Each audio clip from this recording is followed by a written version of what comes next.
Our next and final content presenter of the day, not least, just last, is Dr. Kirk Adams. And, when you heard from Hobie earlier today, he was talking about being blind from birth and traveling and your senses. So what Dr. Adams is going to bring to this is really about understanding the experiences of blind individuals within corporate America. I think that if you think about all the sessions we've had today, each one is building on another. And so I thought that this would be a great session to end our day with. So, Kirk, Good. Am I visible? you are. Okay, good. And I'm audible. All right. Yes. So hi, I'm Dr. Kirk Adams, and I want to thank Nadine for including me in MoxieCon, and to Gretchen for her fabulous organizing skills. Thank you, Gretchen. And I do want to talk just a little bit about myself, really, to give some context before I give you an overview of my dissertation research, which focused on employment of people who are blind. For myself, my retinas both detached when I was 5 years old, and I became totally blind very quickly. And as families were directed at that point in time, I went to a school for blind children, the Oregon State School for the Blind, for first, second, and third grade. And there, I was intentionally, but of course, as a 6, 7, 8 year old, didn't realize I was being given three gifts. That will really feature prominently in my research findings. Um, Gifts that lead to the possibility of thriving as a blind adult. One was blindness skills. So I learned to read and write Braille as a 6 year old, learned to type on a typewriter when I was 6, so I could start public school when I was ready and type my assignments for my sighted teachers. Um, I was given high expectations, both from my family and the school. So if blindness was your only impairment, then you were definitely expected to be performing at grade level and passing the standardized tests and all those things. And unfortunately, lots of kids with significant disabilities are born into families or communities or go to schools where they might not receive that gift of high expectations. And then the third was a sense of agency or an internal locus of control, where I really got the sense and the belief deep in my bones, unshakable, that I was able to solve problems and do what I wanted to do and figure things out. And they really inculcated that strong sense of agency in us through a lot of outdoor activities. This was Salem, Oregon.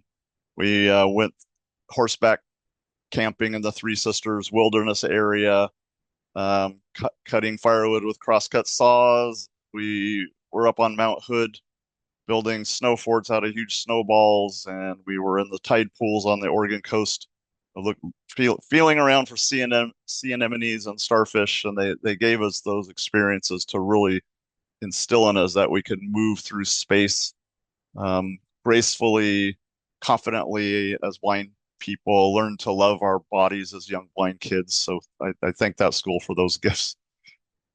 And then it was sink or swim in public school, um, fourth grade into public school. And then I was always the only blind student in any school I attended from fourth grade through my doctoral program. So fast forward rapidly to college. I graduated from Whitman College in Walla Walla. I received a full scholarship, academic scholarship to attend. I graduated with an econ degree, a 4.0, a Phi Beta Kappa, cum laude, and then I had applied to some graduate schools, got in, but I really wanted to work and earn a paycheck and marry my college sweetheart. We've been married 40 years now, and have kids and buy a house, do those things. So I started seeking employment in the finance area, and I would send out my cover letter and my resume, and I'd get a phone interview. It would go wonderfully, and then I'd get called in for the in-person, and I would walk in with my long white cane and my slate and stylus so I could take some notes in Braille. And then, not surprisingly, the person sitting across the desk had probably never worked with a blind person before, did not understand the tools and the techniques we use, and could not imagine, how could this blind kid do this job that he's applying for? And so, when you have an apparent disability in the employment journey, you need to decide when to disclose your disability. So I wasn't disclosing until I was, face to face at the interview. So then I changed my strategy and I started disclosing. I put in my cover letter. My retina's detached when I was 5. I went to a school for the blind. I learned these skills. This is how I've accomplished all these things you see on my resume. This is how I'll do this job. And then I wasn't even getting the phone interview. So I've had firsthand experience with the barriers to employment faced by so many people with significant disabilities. I was offered a job in sales by a small securities firm in Seattle whose sales manager had also gone to Whitman, was also an econ major, had some professors in common. He called some of them and said, could Kirk Adams sell municipal bonds over the phone? And they said yes, yeah, he could do that.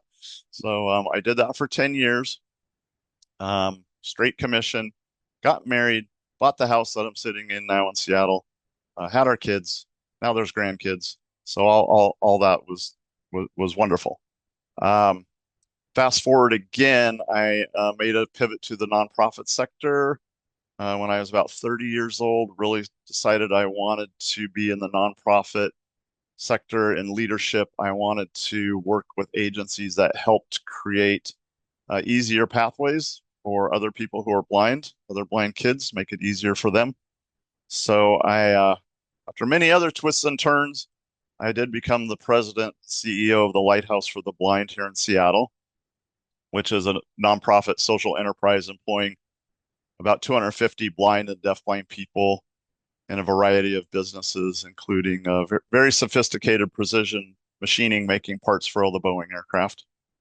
And later, I had the honor and privilege of serving as president and CEO of the American Foundation for the Blind, which was Helen Keller's organization. And my focus really sharpened on employment. I saw so many issues faced by people with significant disabilities that could be solved by a meaningful, well-paying job. So in the leadership positions I was in, I felt I could really leverage assets that I had and add more. So I decided to study leadership formally. So I enrolled in a PhD program in leadership and change at Antioch University. And when it came time to start thinking about my dissertation, I, of course, they scaffold you up to that point. So there was a lit review. So I read, every peer-reviewed journal article on employment of people who are blind that have been published in the previous 20 years. And, some things I found in the lit review,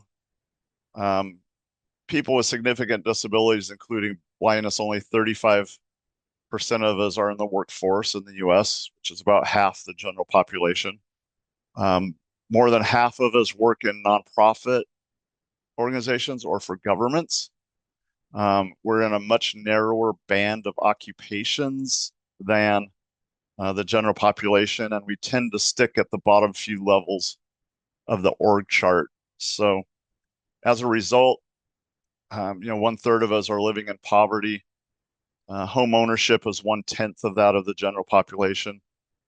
So through the lit review, I really got clarity that from my perspective, the place where we could make the most progress the fastest would be in corporate America, in large corporations. If we wanted to expand that narrow range of occupations, if we wanted to move more people into private employment with large companies where salaries were not generally capped like in nonprofits and governments. So I really just decided to focus in large companies. So my dissertation is called Journeys Through Rough Country, an ethnographic study of blind adults employed in large American corporations. So I wanted to find people who self-identified as successfully employed in large corporations, and I define that as a company with 1,000 employees or more. And I just started the way you do, reaching out to my network people I know, asking them who they knew, who they thought might self-identify as successful, talking to them, asking who they knew. So using that kind of that snowball technique, I came up with a group of research participants who did respond that they did self-identify as successfully employed. They did work in a company of 1,000 or more people. And I wanted people who were fairly new in career, people with long tenure, people who are totally blind, people with low vision, people who use screen readers, people who use magnification, etc. So I got together a very good group. And then I wanted to understand the success factors that led to their successful employment, so that as a field we could have better information and think about how to create conditions for successful employment. So the first question I asked was, and I identified 9 themes. I'm going to walk quickly through the 9 themes, and then would love to answer questions. So the first question was, why do you identify as successfully employed? And there are many different answers, but the common theme, everyone talked about financial compensation. So everyone talked about money. Every participant referenced the independence that comes with being compensated for their work. So one participant, Joe, said, quote, "I'm not just making ends meet, being able to go out with friends, being able to have some amount of financial freedom to make purchases and do activities that could be out of the realm of someone who's just barely employed." The next theme that emerged very strongly again was that sense of agency or internal locus of control. Um, Participant named Savannah, she'd been hiding her deteriorating vision since middle school. And then, quote, she said, I fell down a set of stairs. So that's what led me to go to the Orientation Center for the Blind. That changed things for me. She talked about hiking and rock climbing, downhill skiing, and giving her that sense that she could move through the world and accomplish what she set out to. Another participant who had a long career in the telecom industry recalled going to summer camp, sleepover camp with her sister, her twin sister. They were 10 years old. She was totally blind. Her sister was sighted. They got to summer camp, and when it came time to do horseback riding, the counselors told the young blind girl, she said, "Well, no, you can't do the horseback riding. That's too dangerous. You'll need to sit with us while the other kids do it." So that night, she and her sister snuck out of the cabin. They went to the stables. They got a couple horses and they rode horses. And she recalls 45 years later the sense of freedom and exhilaration riding the horse in the night with her sister. Another blind person who super successful computer science degree, law degree. He had a lot of struggles in elementary and middle school with feeling excluded, and he fell in with a group of neighborhood boys when he was 12 or 13 who did bicycle tricks. They would ride their bikes and jump over things and down ramps and stand on the handlebars. And he cited that as the liberating set of experiences that he had. The the next theme was knowledge, skills, and abilities to be able to do the job. Everyone said, "Of course, I need to be able to perform the job functions excellently." And Anthony said, "I don't think they knew I was blind.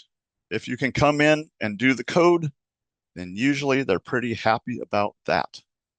So everyone realized they had to perform the job. The next theme was family, fourth theme. Henry said his family gained, quote, "self-realization that we could work with this blindness thing and that there would be no reason other than what other people put up in terms of barriers why I couldn't be as successful as their other 3 boys."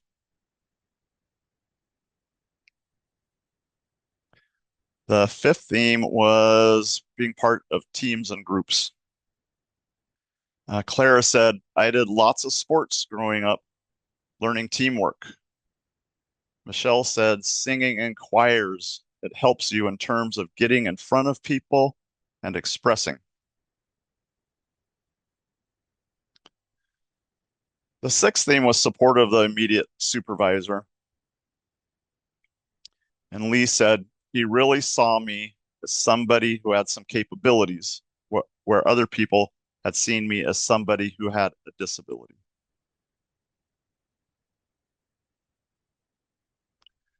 The seventh theme that everybody talked about a lot was employer provision of accommodations and accessibility.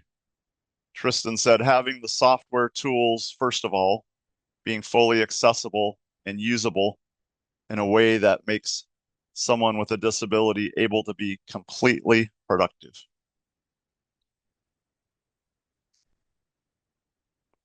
The eighth theme was senior management support. And Henry said, our whole senior management team here is very supportive.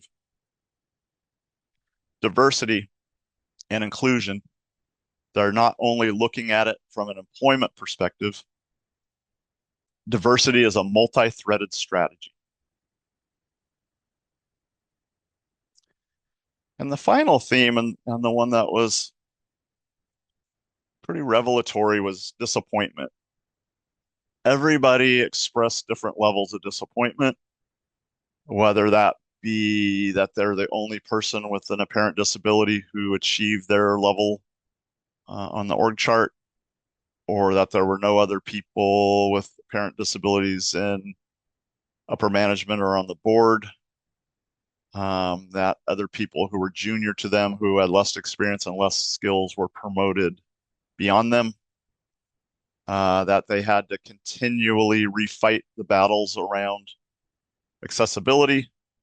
More than one comment that they had their employer change systems without considering accessibility. So they would come in one day and all of a sudden they couldn't do their job because the system had been changed and was no longer accessible. So Tristan said, I experienced a lot of roadblocks along the way, particularly in the area of work tools that I've needed. It has made me feel more alienated than I've ever felt in my life. So, how do we lead in this space? How do we create change? 65 to 70% of us with significant disabilities are not in the workforce, and that number hasn't changed significantly over the years. It's a complex problem with a complex set of dynamics, so there's no single easy answer. But I am always asking, what do we do to create opportunities for people with significant disabilities to thrive?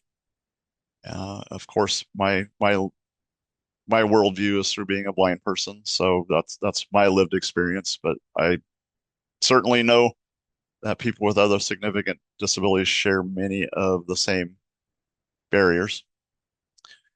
We've created these barriers as a society, as we've created the three environments we live in: the built environment, the digital environment, the social environment. We know that just because a person has an impairment, that does not mean we're always in a disabling situation. So I will often use the example of leading a board meeting and say, if I am at the head of the board table and I'm running the meeting and I have my agenda and my committee reports and my financials in Braille, my visual impairment does not place me in a disabling situation, because the built environment in that case is Braille and I can interact effectively with that environment.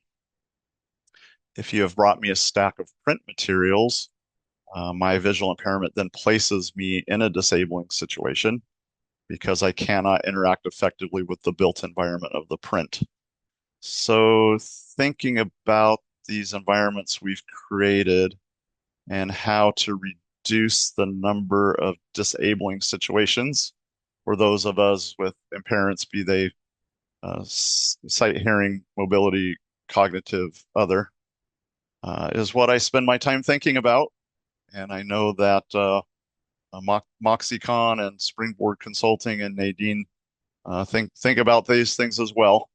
So again, I'm just very grateful to be included today, and thank you for my time and opportunity to speak. And I'd love to have a conversation for the remaining part of time we have here. That was great. Thank you. Thank you so much, Kirk. Yeah, a question did come in, and this was interesting because it said, I have two adult children with disabilities, one who is blind. I deal with vocational rehabilitation. I've dealt with education systems. What can these individuals learn from your research? Um, they can learn that I want to just be, I know we have a quick time. The quick and easy answer, not easy. The quick, most direct answer is teach people the skills that the marketplace is demanding. A really interesting research study where um, voc rehab counselors and HR hiring managers were both asked what is the biggest barrier to successful employment of people with disabilities, and the VR counselors said employer attitudes, and the employers said lack of understanding of what we need. And I had a really interesting situation when I was at AFB. We had a very strong relationship with Google, sitting with Google HR folks and saying, the state of California Department of Vocational Rehabilitation keeps sending us people they've trained on Microsoft Office Suite. We don't use Microsoft Office Suite. We use Google tools. So back to the research where people acknowledged they had to have the knowledge, skills, and abilities to do the jobs. So understanding what are the jobs. When I was at AFB, we had a cooperative agreement with the federal government to identify 3 lines of business that could be brought under a federal employment program called Ability One that could lead to knowledge-based careers for people who are blind in particular. And we identified contract management, cybersecurity, and digital health. Mhm. So what are today's jobs? What are tomorrow's jobs? What skills do people really need to compete? Yeah, I would thank you for that. I will, I've had personal experience with Voc Rehab in different locations around the country, and they do need some education and understanding. Most of them do anyway. So the another question was, well, actually, let me see, because okay, well, I'll change it because you just said about Voc in the education. So this person wants And to, I'll just add, Voc Rehab, wonderful people, passionate people. It's a government bureaucracy. yeah. They've got a nice $4 billion annual budget. They've got lots of staff and they can do lots of things, but you have to be a very loud squeaky wheel sometimes. Yes, absolutely. So that's kind of the advice you'd give them. What advice would you give me as a talent acquisition person working in a large global corporation? I think interfacing with the community is really important, and communities of people with disabilities. Of course, in my world, it's the American Council of the Blind, National Federation of the Blind. So, I go to all the conferences. So I go to Disability In, which is corporate people who've made formal commitments to disability inclusion, and the voc rehab system is not there. The education system is not there. I go to Vision Serve Alliance, which are nonprofits serving people who are blind. VR is not there. Corporate employers are not there. And then you go to CSA VR, Council of State Agencies of Voc Rehab, and well, the employers the employers aren't there. The nonprofits aren't there. So there's 4 sectors: government, corporate, nonprofit, and community, and all share goals of better employment outcomes, but they're in silos. Right. So I think getting it out into those other sectors, go to the meetings of the government agencies, go to the meetings of the nonprofit agencies, go to the gatherings of the community disability advocates. We have time for one more question. And this one is as parents of children who are blind or have other disabilities, we're concerned about their future. What one piece of advice would you give to us? As much as possible, having them doing what's developmentally appropriate for their age. I understand there are kids with multiple disabilities that complicate matters, but um, if your 2-year-old sighted child is being read board books and flipping the pages and chewing on the covers, then your blind child should have a board book with Braille in it, being doing the same. If your 4 or 5-year-old is playing in the playground and the sandbox and tussling with other kids over the toys, your child with a disability should be there. If your middle school student is going down to meet their friends to go to a movie, then your child with a disability should be doing the same, and so on.